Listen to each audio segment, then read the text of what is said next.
오늘의 말씀은 사도행전 1장 12절부터 26절 말씀입니다. 할렐루야. 오늘 하루도 여러분 삶 가운데 하나님의 은혜와 평강이 함께하길 축복합니다. 오늘부터 사도행전을 살펴보겠습니다. 어제 본문인 사도행전 1장 앞부분을 보면 예수님께서는 제자들에게 성령이 임하시면 권능을 받고 땅끝까지 이르러 내 증인이 될 것이라고 말씀하신 후에 하늘로 올리셨습니다. 그 후에 제자들은 예루살렘으로 돌아오죠. 12절 제자들이 감람원이라 하는 산으로부터 예루살렘에 돌아오니 이 산은 예루살렘에서 가까워 안식일에 가기 알맞은 길이라. 그리고 13절 말씀 보니까 그들이 유하는 다락방, 즉 마가의 다락방에 올라갑니다. 왜 그들이 예루살렘에 있는 마가의 다락방에 올라갔을까요? 주님의 말씀에 순종하기 위해서입니다. 사도행전 1장 4절 말씀에 보면 사도와 함께 모이사 그들에게 분부하여 이르시되 예루살렘을 떠나지 말고 내게 들은 바 아버지께서 약속하신 것을 기다리라. 여기에 보면 주님께서는 제자들에게 예루살렘을 떠나지 말고 아버지께서 약속하신 것을 기다리라 그렇게 명령하셨습니다. 주님의 명령은 여기만 있는 것이 아니에요. 누가복음 24장 49절 말씀에 보면 볼지어다 내가 내 아버지께서 약속하신 것을 너에게 보내리니 너희는 위로부터 능력으로 입혀질 때까지 이 성에 머물라 하시니라. 너희는 위로부터 능력이 입혀질 때까지 이 성에 머물라 그렇게 명령하셨습니다. 그래서 제자들은 주님의 이 명령에 순종했던 것입니다. 예루살렘은 떠나지 않고 하나님께서 약속하신 성의 임재를 기다리기 위해서 마가의 다락방에 모였습니다. 거기에 누가 모였습니까? 13절 14절 들어가 그들이 유하는 다락방으로 올라가니 베드로, 요한, 야고보, 안드레와 빌립, 도마와 바돌로메, 마테오와 및 알피오의 아들 야고보, 셀로신 시몬, 야고보의 아들 유다가 다 거기 있어 여자들과 예수의 어머니 마리오와 예수의 아우들과 더불어 마음을 같이하여 오로지 기도에 힘쓰더라. 여기 보면 11명의 그 제자들 그리고 여자들, 예수의 어머니와 동생들 그들이 바로 다락방에 모여 기도했습니다. 그들은 부활의 목격자였고 증인이 될 사람들이었습니다.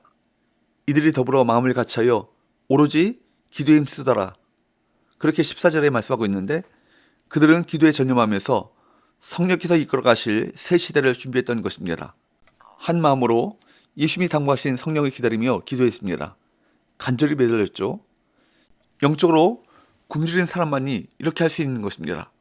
하나님 외에는 답이 없다고 생각하는 사람은 하나님께 매달리게 되는 것이죠. 우리 한국교회는 기도를 회복해야 합니다. 오로지 기도에 힘써야 합니다. 기도의 모든 것을 쏟아부어야 하는 것입니다. 마가의 다락방에 모였던 120명이 가졌던 그 태도를 가져야 할 것입니다. 그렇게 할 때 하나님께서 우리 가운데 놀라운 능력을 부어주실 것입니다. 한국교회가 다시 살아나게 될 것입니다. 모여야 합니다. 모여서 하늘의 능력을 간절히 구해야 합니다. 하늘의 능력이 임하면 다시 세상으로 흩어져야 합니다. 사명을 가지고 세상 속으로 나가야 합니다. 하나님께서 주신 능력을 가지고 세상 가운데 담대히 나아가 그 능력을 세상 가운데 드러내야 할 것입니다. 그 일에 쓰임받는 저와 여러분 되시길 주님으로 축복합니다. 마가의 다락방에 모였던 120명의 무리가 성령을 기다릴 때 15절 말씀부터 보면 베드로가 일어나서 한 가지 제안을 하죠. 가룟 유다가 배반함으로써 걸석이 된 12번째 사도 자리를 채워야 한다는 것입니다. 20절에서 베드로가 시편 말씀들을 인용하고 있는 것에 따르면 이것은 자신의 주장이 아니라 성경의 뜻인 것입니다. 그런데 사도들은 왜 굳이 12사도의 수를 채우려고 했을까요? 자신들이 이스라엘 12지파를 잇는 새로운 이스라엘임을 분명히 알았기 때문입니다. 구약에서 12지파로 구성된 이스라엘이 하나님의 백성이었던 것처럼 신약에서는 12사도로 상징되는 교회가 하나님의 참된 백성인 것입니다. 그렇습니다. 교회는 친목을 도모하는 동호회나 봉사단체 정도가 아닙니다. 교회는 예수님께서 부어주시는 성령이 거하시는 새로운 이스라엘이며 새로운 이스라엘을 통해 천하 만민이 복을 받게 되는 구원의 통로요 하나님께서 친히 준비하신 구원의 방주인 것입니다. 우리에게 이 영광스러운 직분을 주신 주님을 찬양합시다. 성령의 임재에 사로잡혀 신실하게 부활을 증거하기 바랍니다. 교회는 성령으로 말미암아 세워지는 성령 공동체입니다. 그렇기에 성령을 힘입어 부활을 절하는 영광스러운 직무를 감당해야 합니다. 기억하십시오. 우리는 새로운 이스라엘인 것입니다. 베드로는 사도 헌출의 필요성을 언급한 후 사도의 조건과 직무를 말하죠.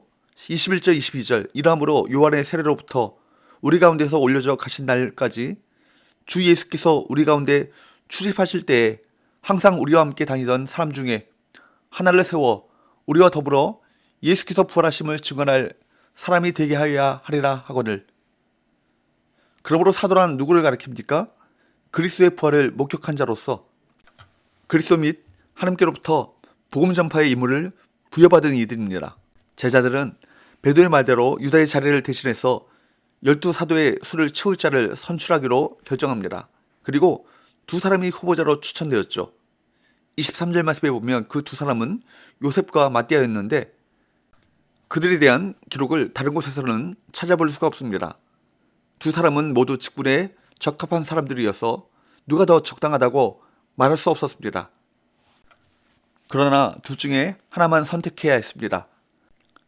제자들은 사도를 충원하는 이 일에 하나님께서 개입해 주시기를 간절히 기도합니다.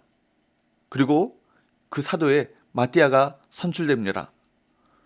오늘날 시대에는 사도의 직분은 사라졌지만 사도적 사명은 계승되고 있습니다. 교회는 사도적 사명을 감당해야 할 공동체이며 모든 성도는 부활의 주님을 증언할 사도적 사명을 가진 자들입니다. 그러므로 우리는 부활하신 예수님을 알리는 증인의 직무에 충성해야 할 것입니다. 이 귀한 사명 잘 감당함으로 하나님께로부터 칭찬받는 교회와 성도 될 수 있기를 축복합니다. 기도합시다. 하나님 아버지, 초대교회 공동체가 그랬던 것처럼 오로지 기도에 힘쓰고 헌신함으로 성령의 임재와 능력을 경험하게 하여 주옵시고 그 능력으로 부활의 주님을 증언하는 공동체가 되게 하시고 또한 부활하신 주님을 증언할 증인들을 끊임없이 세워나가는 아름다운 교회가 되게 하여 주옵소서. 예수님의 거룩하신 이름으로 기도하옵나이다. 아멘.